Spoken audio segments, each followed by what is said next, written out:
साल के बाद में भी एक केबल ऑपरेटर 200-250 रुपए लेता है। तो वो एडवांटेज हमें मिला, खूब सारा पैसा केबल टीवी में कमाया, खूब अच्छा पैसा आ रहा था। लेकिन पैसा अच्छा आने के बावजूद भी संतुष्टि नहीं थी, मजा नहीं आ रहा था। आप में से कुछ लोग शायद मेरी बात से इत्तेफाक रखेंगे, रिलेट करेंगे कि आप पैसा तो कमा रहे हैं, काम भी कर रहे हैं कुछ ना कुछ जिंदगी में, लेकिन आपको मजा नहीं आ रहा है। कुछ लोग हैं क्या ऐसे जिनके पास काम भी है, पैसा भी है, लेकिन क्या नहीं है? मजा नहीं है, मजा नहीं आता है, कुछ अधूरापन सा लगता है कि जैसे कोई चीज मिस हो रही है। वैसा ही मेरे साथ था और मेरे सामने उसकी दो मुख्य वजहें थी। पहली वजह यह थी कि केबल टीवी का काम करते हुए टाइम फ्रीडम नहीं था, बिल्कुल भी दिन और रात काम करना पड़ता था।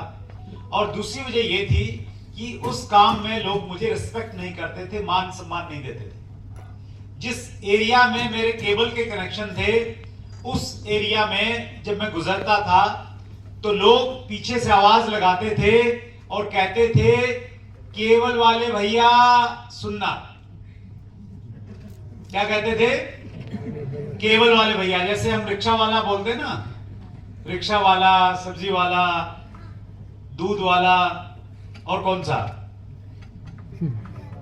है जी,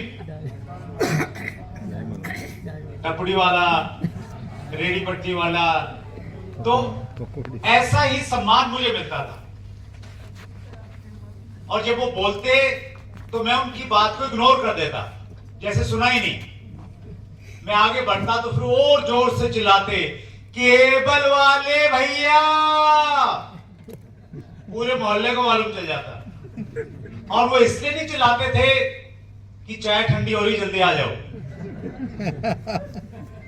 वो शिकायतें करने के लिए मुझे रोकते थे कि आप पुरानी पुरानी फिल्में दिखा रहे हो, नई नहीं दिखा रहे हो, नए नए चैनल आ रहे हैं, हमारे बच्चे आए हुए हैं बहन के, उनको वो वाला चैनल चाहिए जिसपे कार्टून आते हैं। तो ऐसी कुछ उनकी फरमाइश और डिमांड रहती थी। तो जब भी ऐसे इंसिडेंट मेरे साथ में होते थे तो मुझे लगता था कि केबल वाला काम नहीं कर रहे। आज आप लोगों ने मुझे बहुत रिस्पेक्ट के साथ में वहीं गेट से ही मेरा स्वागत किया, यहां पे बहुत सम्मान दिया। ये सम्मान मेरी चाहत थी आज से लगभग 28 साल पहले, जब लोग मुझे केबल टीवी वाला कहते थे। उस समय मैं चाहता था कि लोग मुझे सम्मान दे, मुझे ये वाली जिंदगी नहीं चाहिए। और मैं आपको यकीन दिलाता हूं, आपको जैसी जिंदगी चाहिए, अगर बार बार और दिल से और अच्छी नीयत के साथ आप अगर वैसा सोचेंगे, उसको विजुलाइज करेंगे, ऊपर वाला आपको वैसी जिंदगी दे देगा जैसे मुझे दी है।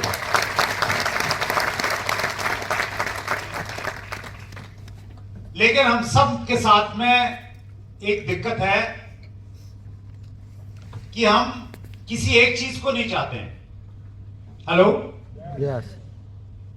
एक वो कहानी सुनाते हैं कि एक बार एक व्यक्ति समुद्र में जा रहा था, तो उसकी नाव जो है उसमें पानी भरने लग गया, वो डूबने लग गई।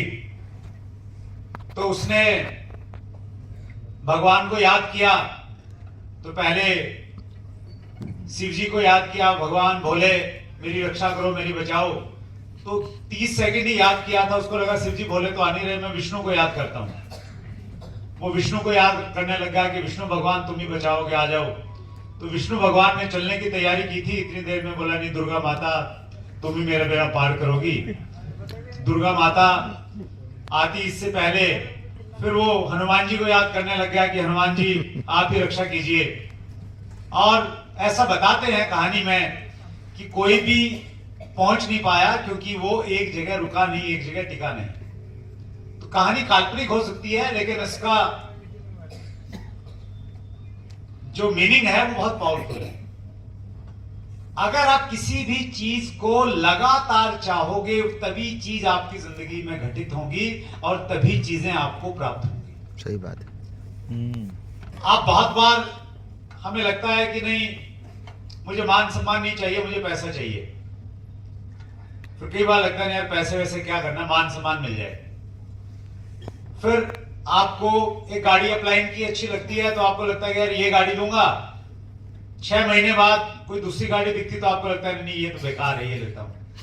फिर और कुछ लेना स्टार्ट करते हैं। एक और कहानी है जो मुझे बहुत रिलेटिव लगती है, बहुत ऐसा लगता है कि उसमें बहुत प्रामाणिकता है उस कहानी में।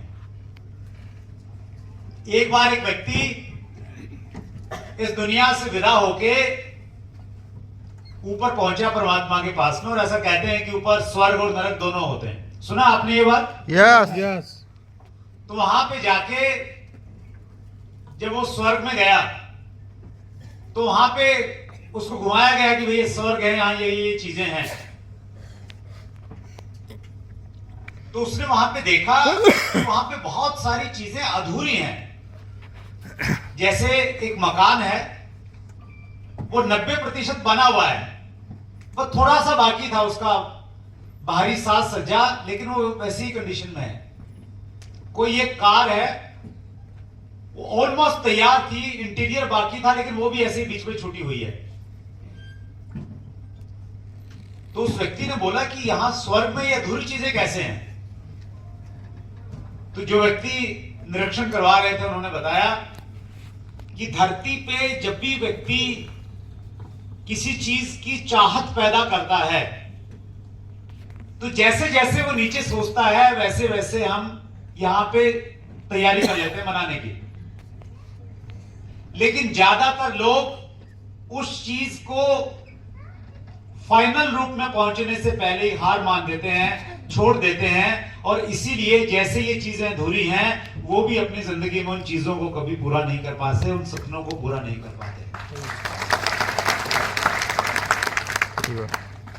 तो आपकी चाहत अगर लंबे समय तक रहती है तो फिर परमात्मा आपकी सहायता करता है। एक केबल ऑपरेटर को अगर आपने इतना प्यार दिया, हिंदुस्तान में इतना प्यार मिल रहा है, तो उसका बीजारोपण आज से 27 साल पहले उस समय हो गया था जब लोग मुझे केबल टीवी वाला कहते थे। और वहां से मैं सोचने लग गया कि कुछ मैंने करना है जिंदगी में, ये काम नहीं करना है। और एक कहावत आपने सुनी होगी, where there is will there is way. सुनी आपने?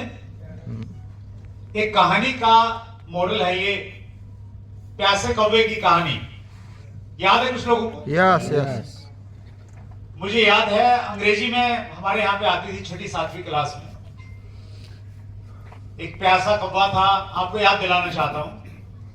एक प्यासा कौवा था, पानी की तलाश में इधर भटक रहा था। बहुत प्रयासों के बावजूद अंत में वो एक बाग में पहुंचा और वहां उसने देखा कि एक जग है और उस जग के अंदर में पानी है। याद आ रही है कहानी आपको? Yes. जग के अंदर में पानी है, कौवे ने पानी पीने का प्रयास किया, लेकिन जैसे ही उसने अपनी चूंच जग के अंदर में डाली तो पानी कहां था? नीचे। नीचे था। कौवे की जो चोंच थी वो वहां तक नहीं पहुंच पाई। बड़ा परेशान हुआ, सोचता गया क्या करूं क्या करूं क्या करूं। सोचते सोचते उसके दिमाग में एक आइडिया आया कि पास में जो छोटे छोटे पत्थर पड़े हैं, मैं अगर उनको पानी के अंदर में डाल दूंगा, जग के अंदर डाल दूंगा तो पानी ऊपर आ जाएगा। और उसने वैसा ही किया, अपनी चोंच से थोड़े थोड़े पत्थर के टुकड़ों को उठाया, उसमें डाला, पानी ऊपर आया, कौवे ने पानी पिया और उड़ गया। सुनी थी आपने कहानी? Yes. Yes. आपने ये सुनी भी, ये पढ़ी भी, और हम में से ज्यादातर लोगों ने इसको इसलिए पढ़ा था ताकि अच्छे से अगर एग्जाम में लिख देंगे तो 10 में से 7-8 नंबर आ जाएंगे और हम पास हो जाएंगे। Yes. हेलो? Yes. हमारी जो प्राचीन शिक्षा पद्धति थी जिसमें गुरुकुल व्यवस्था रहती थी, उस शिक्षा व्यवस्था का मेन ऑब्जेक्टिव था एक बच्चे का सर्वांगीण विकास करना। कैसा विकास? सर्वांगीण। उसकी जितनी भी प्रतिभाएं हैं वो सारी निखरे उस शिक्षा से। इस प्रकार से उस शिक्षा को डिजाइन किया गया था।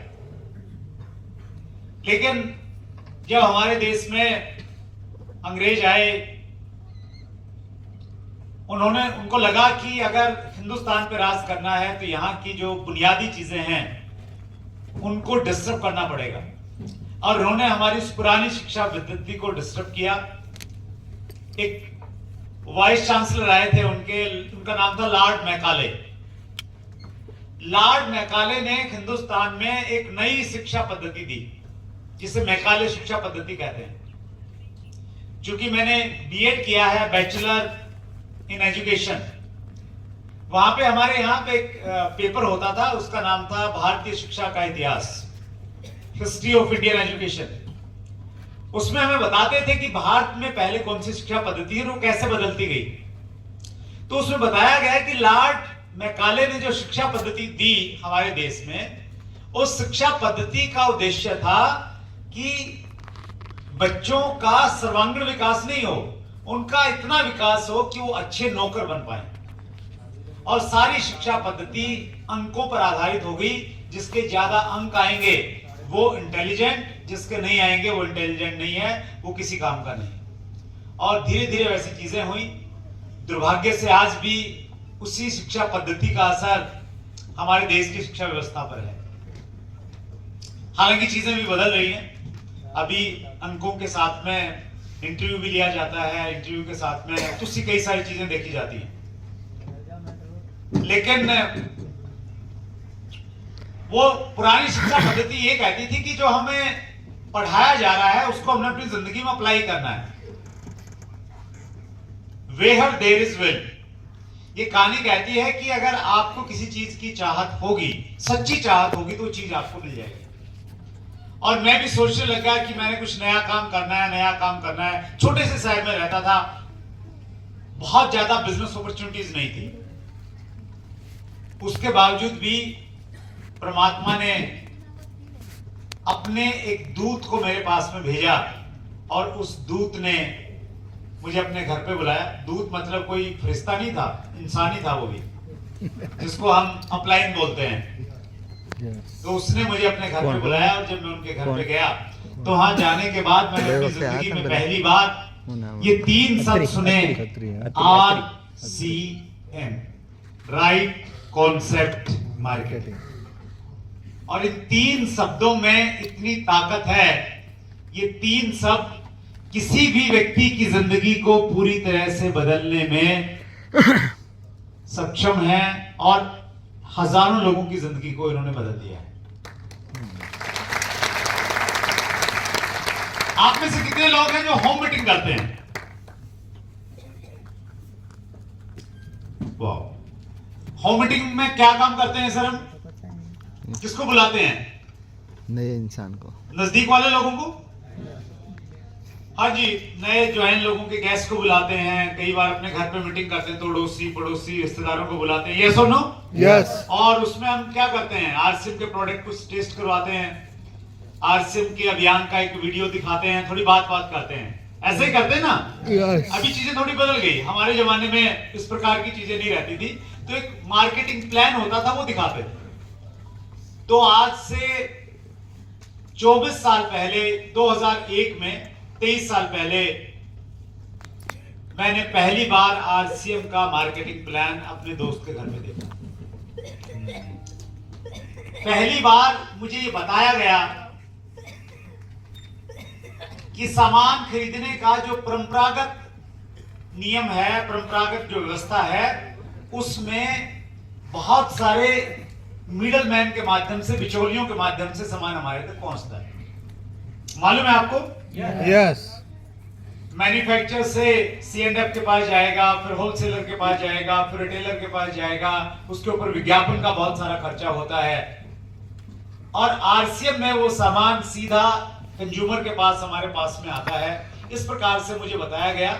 और आरसीएम में वही पैसा जो विज्ञापन पे और मिडल मैन में जाता था, वो बांट दिया जाता। ये जो कॉन्सेप्ट था, ये जो विचार था, ये जो आइडिया था, ये मेरे दिमाग में फिट बैठ गया कि बहुत बढ़िया आइडिया है, ये काम करेगा आने वाले समय में। लेकिन जब उन्होंने कहा कि आप इसको आगे बढ़ा सकते हैं, एक सीरियस बिजनेस हो सकता है, आपकी अगली पीढ़ी तक जा सकता है, तो ये बातें मेरी समझ में नहीं आई, ये मेरी समझ से परे थी। और मैंने मजाक में अपने दोस्त को खुश करने के लिए आज 23 साल पहले आरसीएम को ज्वाइन कर लिया।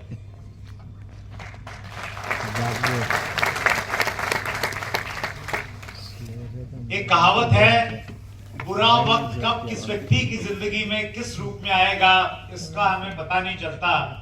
इसके विपरीत भी एक कहावत है, अच्छा वक्त कब किस व्यक्ति की जिंदगी में किस रूप में आएगा इसका भी हमें पता नहीं चलता। दोस्तों, आज से मेरी जिंदगी में एक अच्छे वक्त के रूप में आया, लेकिन मुझे बिल्कुल आभास नहीं था। ज्वाइन करने के 3 महीने तक मैंने आरसीएम में कुछ नहीं किया, बस एक काम किया, खूब सारे बहाने बनाए। अभी सब हेलो, बनाते हैं। जब हम काम नहीं करते हैं तो क्या करते हैं? वही बहाने बहाने बनाते हैं। एक किताब मुझे पढ़ने को मिली, उस किताब का नाम है बड़ी सोच का बड़ा जादू, the magic of thinking big. Writer हैं डेविड जे स्वार्ट्स। उसमें एक चैप्टर है बहाना साइटिस। वो कहते हैं कि जिन लोगों को बहाने बनाने का रोग लग जाता है, फिर वो जिंदगी भर बहाने बनाते रहते हैं। कुछ लोग जो इस रोग के शिकार हैं, वो आजकल उनके लिए बड़ा अच्छा बहाना है कि बारिश चल रही है। Hello, yes. और आपको भी किसी ने बता दिया होगा, नहीं मौसम खराब हो गया इसलिए नहीं आ पाया, चलने की पूरी तैयारी थी। जैसे ये बारिश का मौसम जाएगा, ठंड फिर आएगी। उनको लगेगा कि नहीं सर्दी है इसलिए नहीं कर पाऊंगा, फिर बच्चों के एग्जाम आ जाते हैं, फिर गर्मियां आ जाती हैं, फिर कुछ ना कुछ आता ही रहता है उनके लिए। लेकिन डेविड जे स्वार्ट्स ये कहते हैं कि जिंदगी में आपको 2 में से एक चीज चुननी पड़ेगी, दोनों में से एक चीज ही मिलेगी आपको। या तो आप बहाने बना लो या पैसे बना लो, दोनों में से एक चीज मिल जाएगी। पैसे कितने लोग बनाना चाहते हैं? गुजरात में रहते हैं और पैसे नहीं बनाएंगे, कैसे बात बनेगी ऐसे? तो बहाने बनाना छोड़ सकते हैं। यस। डेविड जे स्वार्ट्स से कहते हैं कि आप बहाने बनाना छोड़ दीजिए, पैसे बनने स्टार्ट हो जाएंगे। मैंने 3 महीने खूब सारे बहाने बनाए, लेकिन आरसीएम में एक शब्द होता है अपलाइन, और